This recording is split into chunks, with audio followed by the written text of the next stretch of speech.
We're starting off with a really nasty blind item about Morgan Freeman, and unfortunately, I'm not surprised. It reads, the permanent A-list, mostly movie actor is old. He blames age for whenever he decides he wants to watch one of his grandchildren showering, which is creepy. We've talked about Morgan's relationship with his step-granddaughter in the past, and I still haven't forgiven him for that. This person commented, this is just so disgusting and downright gross. Another person writes, it's disturbing that there are so many memes online of Morgan Freeman quotes like he is someone to be trusted. He is a friggin' dirty old man. Another person asks, why in the hell would anyone do this nasty stuff? Now, we've talked about Morgan's relationship with his step-granddaughter in the past, and it's incredibly inappropriate, but there's a murder suspect who is speaking out. Keep in mind that Morgan Freeman's step-granddaughter, Adina, is no longer with us. Actually, an attorney for the man who allegedly murdered Morgan Freeman's step-granddaughter, Adina Hines, reportedly claimed in court last week that Adina told her suspected killer she and Morgan Freeman had an inappropriate sexual relationship, an accusation that both of these parties have dismissed. But I guess this killer was romantically involved with Adina and didn't like this. He adopted a girl, Dina Adair.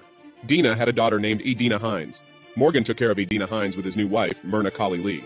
An anonymous source close to the family said Hines informed Myrna when Morgan made the first move. She said she and Morgan went to dinner at a friend's house, where they had both been drinking. When they returned home, Morgan attempted to have an affair with her. She claimed she stopped him before they crossed the line. The source claimed Myrna confronted Morgan and he promised to leave the granddaughter alone. But apparently that didn't happen. It turned out they started the affair behind Myrna's back, as told by her boyfriend in court who murdered her. She was 27 when the news hit the media, and it was said to have been going on for 10 years.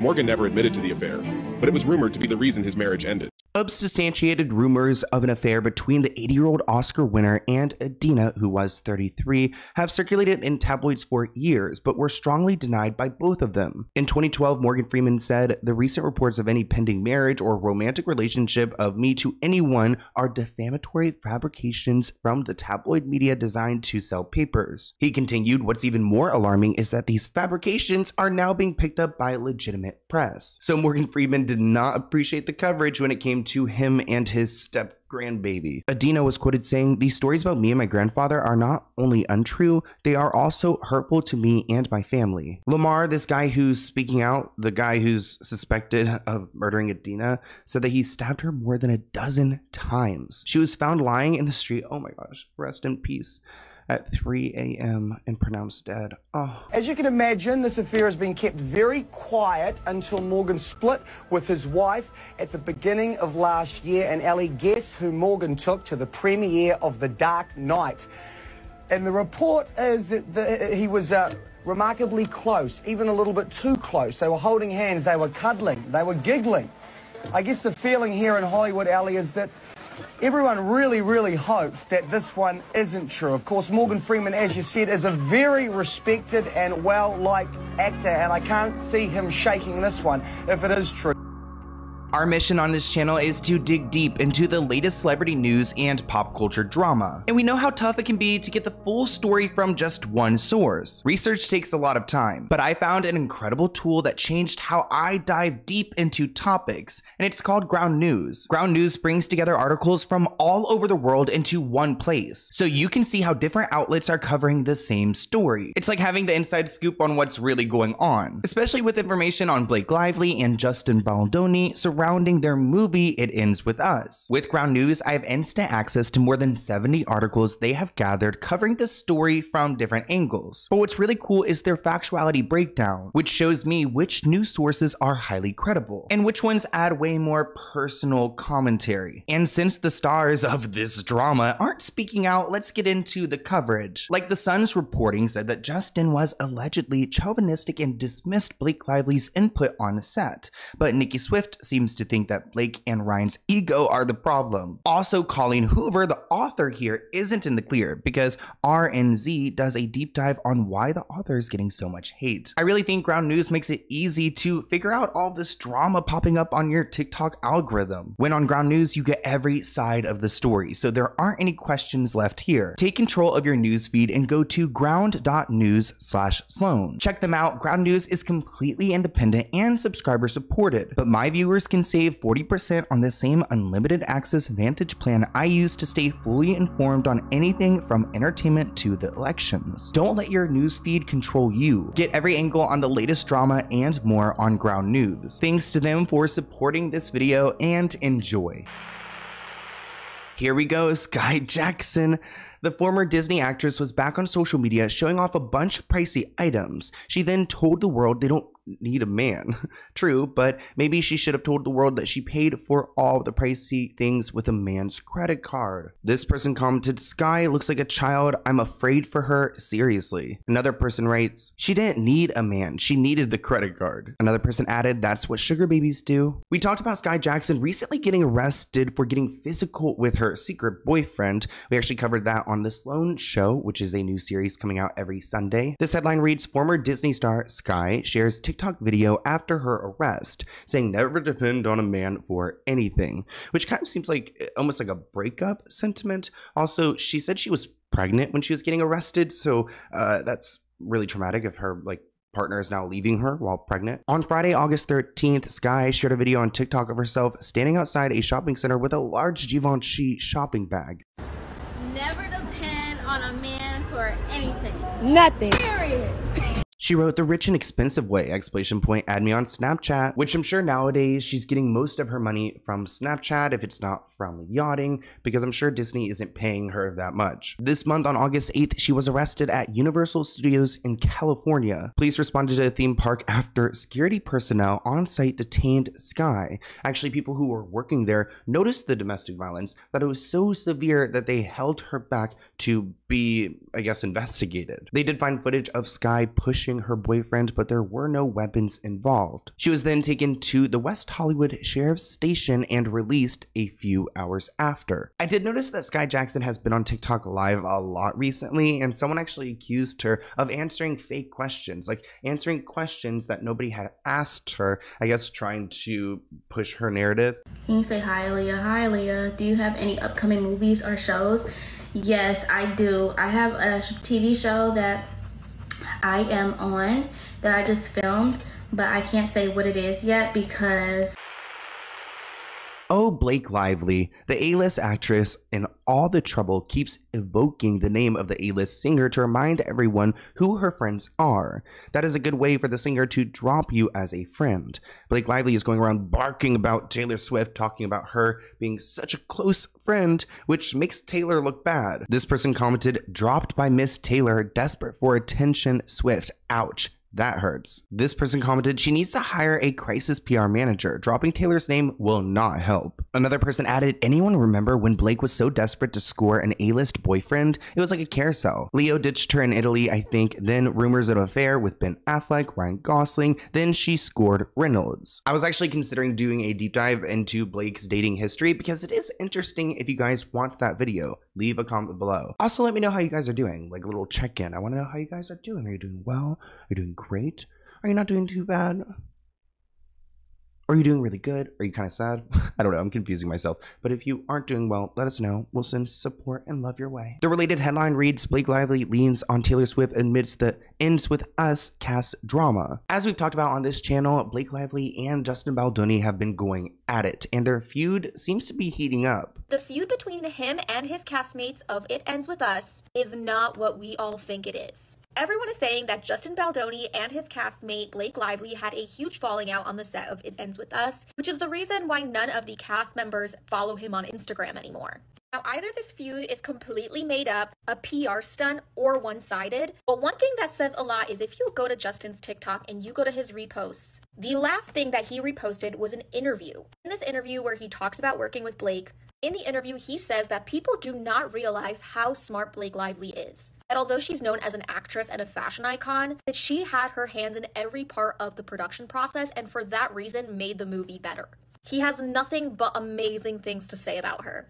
And it feels genuine. While Blake's friend group and family have followed her lead and stayed quiet in the wake of the drama surrounding her and Justin, she and Justin Baldoni remained in a full-on PR war. And it looks like now she's rounding up all of her loved ones to stand by her side. Those relationships in Hollywood, those people who are standing by her no matter what. I don't think I would ever find myself in Blake's position, but if I were ever an imaginative world, if I was a celebrity and that like place and I had people switching up on me, I would be keeping a close eye on who is, you know, keeping quiet and staying supportive, because it seems a little bit too easy for these celebrities to switch up. A source told the Daily Mail UK Blake has been relying on Taylor to get her through this storm in the same way she has relied on her every step of the way during the filming of It Ends With Us. You guys know that Taylor Swift was going through a rough patch after her breakup from Joe. Then she dated that douchebag from 1975 who said that Ice Spice looks like a fat Asian woman or Chinese woman, I believe. So I'm thinking that Blake is hoping that Taylor will stick by her side during her rough patch. Hope! Hi.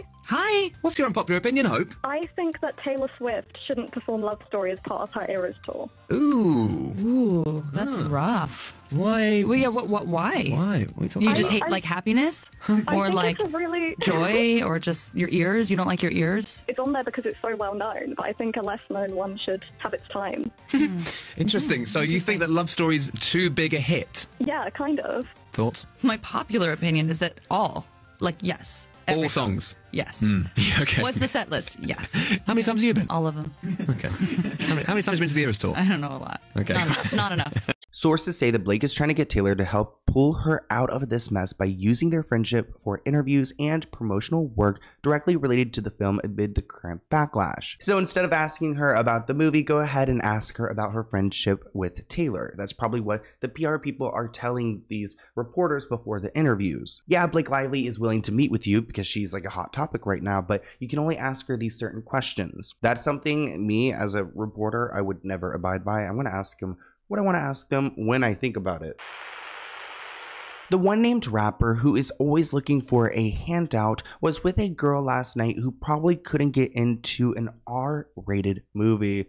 Oh, Tiga, we know he likes him young. I feel like he's a big problem waiting to happen. Like, we've seen so many red flags. How long until he's like, 40 years old and he's got like 20 victims? This person commented, Tiga still ridiculous and messing with girls too young. Another person writes, looking for a handout? More like looking for a handjob by a minor. Now, Tiga does respond to a claim that he had partied with a 13-year-old girl in a hot tub, which I would be just disturbed if this claim even came about. Like, how does that even come into fruition? Now, of course, Tiga is denying all of these claims. The unnamed woman appeared on the live stream of a popular kick streamer, Pussy. This is when she shared a story. She said, Tiga was 21 at the time, and me and my best friend were 13 in 7th grade, and we snuck into a party he was having. We pulled up in our dad's Rolls Royce, and then security literally just let us in because we were in the gated neighborhood. Also, imagine like driving a Rolls Royce. Like, I don't know if her parents dropped her off. I mean, was she 13 behind the wheel? I was partying in the pool with Tiga at 13 in a hot tub. She also goes on to share that they both made cupcakes together one time, which kind of sounds like a romantic activity. 21 at the time, and me and my best friend were 13 in 7th grade. We snuck in with her. We pulled up in the dad's Rolls Royce, and then the security literally just let us in because we were in the gated neighborhood. So what the fuck? And then I was partying in a pool with Tiga at 13 in a hot tub. Oh, and I made him cupcakes one time. And then in 4th grade, it was Valentine's. 4th grade, it was Valentine's Day, and the mom, I didn't even know who Drake was in 4th grade, and the mom told us to make him Valentine's Day cupcakes. We went to the door, security said Drake could come outside, and we literally gave him fucking cupcakes that we made. I had no idea who he was. In 4th grade? In 4th grade. So Tiga went to Twitter to try to call this girl out. He wrote, MF's crashing out for content, lying ass B-word. Back to the money bag emoji. This is not the first time that Tiga has been accused of having improper relationships with underage girls. He's previously admitted to messaging a 14-year-old singer and model, though he claimed that their relationship was strictly professional as he was thinking about signing her to his record label, which is also another excuse that a lot of creeps in the industry use to try to get people to do what they want. Also, like, what type of 14-year-old needs to be out here making music right now? Let her go to school. Tiga previously spoke to KMEL about the backlash he received, and he said, it's not affecting my real life. It's kind of hard to really talk about that because people are going to bash. He said, the devil keeps trying to tell me something to not follow God and not just let God do what he want to do. It sounds like Tiga's a little bit lost at this moment, so we will pray for him. Who really needs some prayers is Reyxa. I am worried about her. This A-list store singer and writer really needs to cut back on the booze while she's on medication. Her paranoia is out of control. Now, I don't know if this is true because I saw Reyxa get really emotional talking about a situation when she was abroad and they were supposedly hating on her ethnicity or her culture and weren't allowing her to fly. This person wrote, I mean, to be fair, she did get injured by someone throwing something at her that's got to cause some mental harm. The moment someone in the crowd threw a cell phone at the singer while she performed on stage. You see the singer go to the ground after it hit her in the face. Related headline reads, Reyxa claims she was banned from a Lithuania flight after a security guard threatened her in a hate crime. Reyxa claims she was threatened and banned from her flight for allegedly speaking Albanian to an airport security agent. Bibi was super emotional on her Instagram, and here's a clip of that. The supervisor on the flight of Manassas is threatening me. Yes, please. I'm sorry. He's threatening me to get knocking on the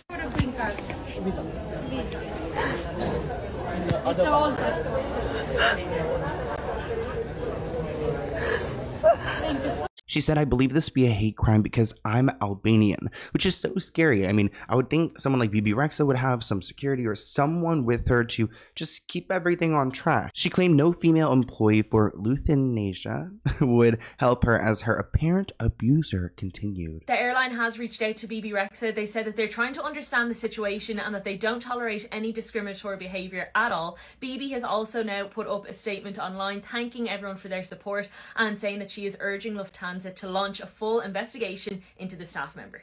Reyxa's mother actually chimed in. She wrote, Bibi was subjected to abusive conduct by an airport agent, which constituted a clear violation of my rights as a passenger. Now, I don't know if there's going to be any legal implications, but we hope that when she travels safely. Not to scare everyone, but have you guys noticed that the flights lately that are starting to fall apart? I feel like planes are something that is so new. They haven't been around for hundreds of years. So we don't have studies on how long a plane is supposed to last for. We're just starting to see planes falling out of the sky, engines starting to blow up because the FFA has such sweet deals with Boeing that they don't go and do the regulation checks as they should be. I mean, I've listened to so many NPR episodes about this that it's scary to see that these planes are starting to fall apart because it's like a school bus. A school bus lasts 40 years at best, and then it falls apart. But we've got these planes that they build them thinking they're going to last hundreds of years. It can't be hundreds of years. So I feel like traveling lately has gotten really scary. So if you guys are traveling, safe flight, please. If you've noticed this, comment below. I don't know if it's just my algorithm's showing it to me, but I need it to stop. Our next blind item is about Cardi B. If the former A-list rapper is awash in a sea of cash, as she claims, and is in no financial distress whatsoever, then why would you take out a second mortgage on yet another home at nearly credit card rate interest? So it looks like her finances isn't matching what she's saying on the streets. She says she has money, but we see this time and time again with a lot of artists because they will ask for advancements from their record label, which means they then owe that record label money. She hasn't come out with her second album, and she has a lot of material items, a lot of bills to pay. Now she's got a divorce, so I could see why she's struggling. This person commented, rappers never stay rich. I almost used to feel sorry for the ones showing off on cribs, knowing how fast it was going to go. This person wrote, the Cardi B saga legit gives me anxiety. This lady seems like such a mess. Another person writes, she's not really good at investing, is she? She's going to have to cave and go on tour at some point, even if she keeps cranking out these babies. Which she is pregnant again, and it kind of seems like that's her way of getting out of touring. This headline reads, Cardi B needs to find $3 million in 65 days or face losing her Atlanta mansion, despite insisting she's not going broke, which kind of sounds like Kim Zolciak. I mean, she's going through a divorce right now. Does she need multiple homes? I feel like she could just go ahead and sell it. Icy Scoop on Twitter actually put a post out saying that the pair had been fighting to make payments on the home and are facing foreclosure. Public documents show that they've taken out a huge mortgage on their Atlanta and New Jersey properties worth $11 million in the past 5 years. One of the loans for $3 million was approved last year, so that's a lot of money owed. Good morning. Good morning from my second home. It's 5:56 in the morning, about to be 6 a.m. Yeah. Go get the money. Hey, listen. Go get the fucking money, okay? Go get the fucking money.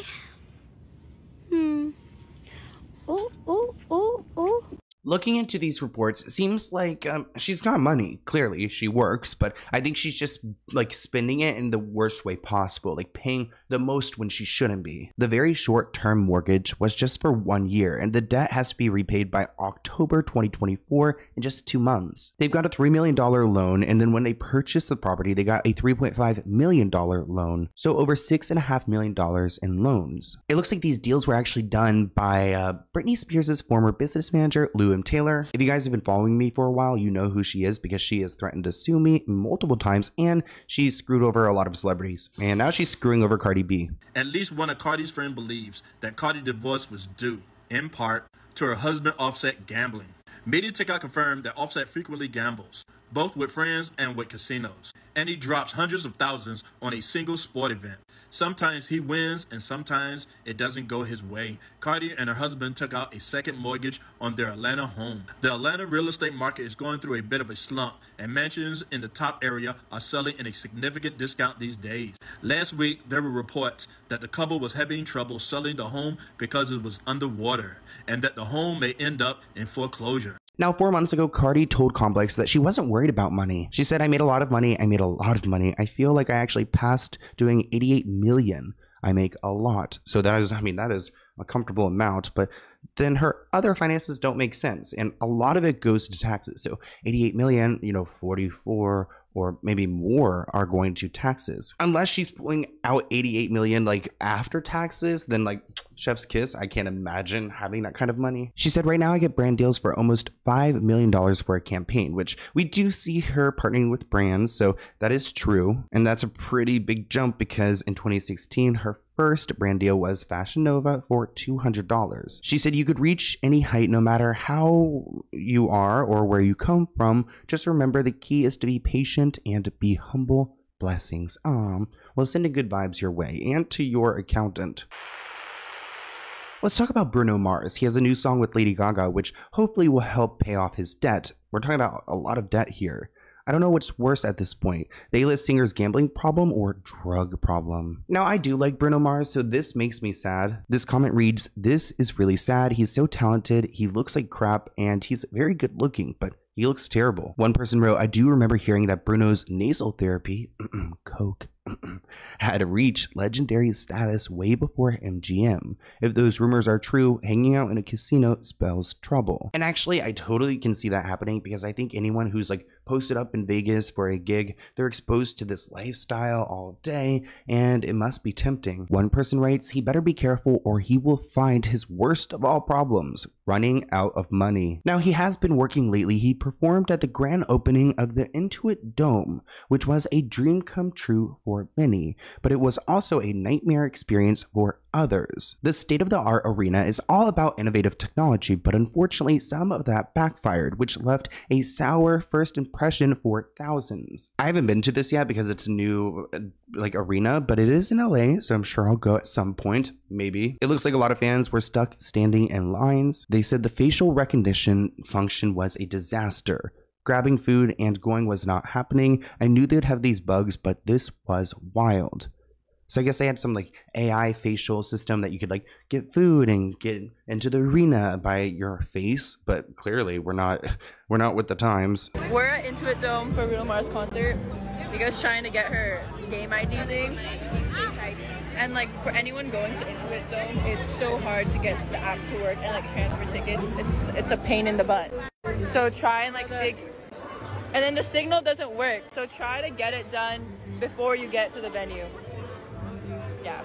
It looks like once people were actually able to get in, not a lot of others were able to enjoy the show because they couldn't figure it out, which would totally be me. I can never figure out things with my iPhone. Guys, we are here at the Intuit Dome for the Bruno Mars concert. I think it's the first day that they're opening this venue. They've just been waiting here because they haven't let anybody in. Honestly, guys, it's a little unorganized, but I get it. It's their opening night. I guess there was a concept of no line, which is like when you come in and out and everything is, robotic. And I don't know if I love that. I mean, I love the idea of no line, but not if it's not going to work. It sounds like a disaster.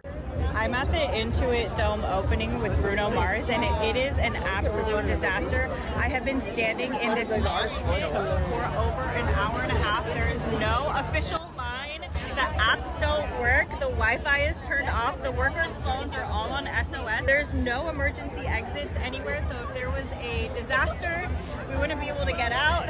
And the stairs, there's like these white tile stairs that it's asking for a lawsuit. It's not ADA code approved, and so you could easily slip on those stairs. And there's absolutely no signage on the screens anywhere telling people what's going on. While many expressed their frustration, some fans said Bruno Mars made it all worth an incredible show that included a surprise guest, Lady Gaga, and they performed their new song, Die With A Smile. That is it for our blind item breakdown. I hope you guys enjoyed this week's episode, and email me if you have any other video ideas for me you want me to talk about on the channel or on my podcast channel. But until next time, I love you guys so much. Thank you for watching the entire video. You are the best, and I'll see you soon. Bye.